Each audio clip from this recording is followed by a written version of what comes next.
So hey team, we're here and we're going to talk a little bit about Jack's checklist that he goes through with beginner golfers. Now a beginner golfer is someone that's shooting probably between 100 and 120, and I think just from personal experience in the golfers that we've seen as part of GenYgolf, that seems where the most rapid improvement happens. The amount of guys and girls that we've had that have started off shooting 120, 130, and after a few lessons they're down into the 90s. It seems really common that jump happens pretty quickly. So definitely, yeah. So tell us a little bit about your checklist and what you would go through to get somebody down from that beginner level to the next level.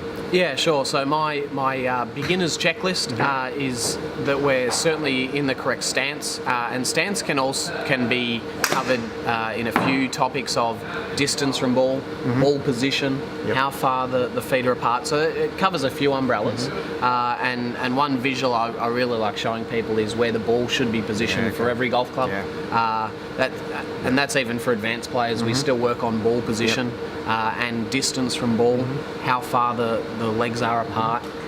That's certainly something I'll check off very early. Grip is a very big one. I use a grip trainer in a lot of beginners' lessons just to show them where their grip needs to go. Having that dialed in really helps the player lever the golf club correctly, so that's a big one. A couple of other ones gets a little bit more technical, and it's very much a case by case, is how efficient you rotate your body. So a lot of people have, I call it the Elvis knee, where that left leg really sort of wobbles around on the backswing. We like to keep the lower half a little bit more grounded and rotate the upper half. So I'm looking at how efficient the player will do that. Swing plane is another one as well, just to make sure the club is moving back on the correct line. A lot of the time the shaft gets too vertical in the golf swing for a lot of beginner players. They're trying to lift the golf club instead of swinging it around their spine. So can you explain swing plane just a little bit more? I think that's probably one of the, I remember for years that blew my mind. I still don't think I completely understand it. And in some lessons I'll just call it angle of swing instead of the technical jargon of swing plane. It's essentially the line the swing goes on through the transition and backswing. The easiest way to explain it, it's a circle on an angle. So the angle can vary depending on the player's limitations with flexibility or their age or how fast they can swing it. But yeah, essentially the swing plane is a circle on an angle, and we like to keep that pretty similar back and through. For simplicity, there's a really good visual of Ben Hogan. Brought it out in many years ago, which was one of his original books, which just shows a plane of glass going through the player's shoulder, and his message was to swing under the plane of glass. Still something we talk about today when players go over the top. We're talking about being over the top of that plane of glass. So 50 years on, we're still talking about the same deal there. Such a core fundamental, isn't it? Yeah, absolutely.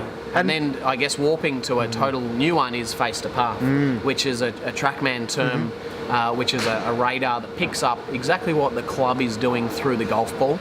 Human eyes can't see this, so it's a valuable tool. And face to path essentially looks at the relationship between the path your club travels on and the face position in relation to that path.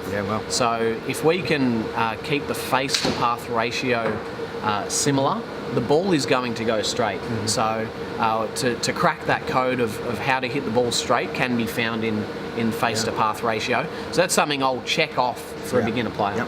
And some of these terms might seem pretty technical, but once you visualize them and you actually have a lesson with your PGA Pro and you come in, like say Jack's got TrackMan and all these amazing facilities here, it starts making sense because you realize, like we were doing it before, if I was hitting the ball out right, it was quite easily fixed by closing the face slightly or releasing a little bit earlier.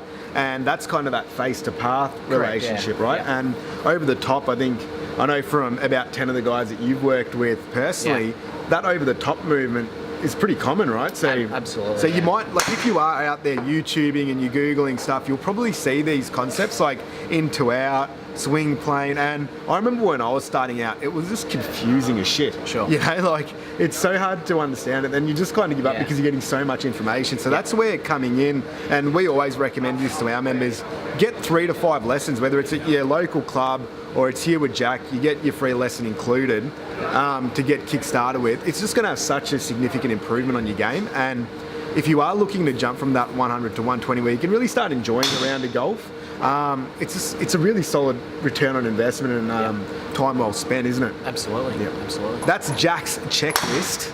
If we're going to share this out as a downloadable as well, and if you don't know enough about these 5 or 6 things that Jack's spoken about, I'd highly recommend that you do go for a lesson, and they're just your fundamentals that are probably going to hold your game solid for many years to come. Absolutely. Before you get a lot of bad habits into it, right? Correct. Yeah. Yep. Yep. Cool.